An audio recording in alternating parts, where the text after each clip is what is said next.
Бишкекте учурда кошумча капиталдык тизмеге ылайык 21 көчөнүн тротуарларын оңдоо иштери жүрүүдө. 7 объектиде асфальт төшөлө баштады. Экөөндө тротуар толугу менен бүткөрүлүп, 12 көчөдө курулуш иштери аяктоо алдында турат. Белгилей кетсек, бардык тротуарларга асфальт мындан дээрлик 30 жыл мурун төшөлгөн.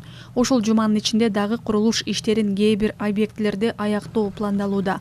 Мэриянын маалыматы боюнча Абдрахманов көчөсүнүн Жибек жолу проспектисинен Чүй проспектисине чейин батыш тарабынан асфальт бетон аралашмасынын төшөө иштери толугу менен бүткөрүлдү. Лев Толстой көчөсүндө Жаш гвардия бульварынан Манас проспектисине чейинки бөлүктүн түштүк тарабынан жана жугуштуу оорулар ооруканасы менен Панфилов көчөсүнө чейин асфальт төшөлдү. Медеров көчөсү Панфилов көчөсүнөн Касым Тыныстанов көчөсүнө чейин жаңы тротуар салынды. Исанов көчөсү менен Жибек жолу проспектисинен Абдымомунов көчөсүнө чейин чыгыш тарабынан асфальт төшөлүп бүттү. Мындан тышкары дагы бир нече көчөдө тротуарды капиталдык оңдоо иштери жүргүзүлүүдө.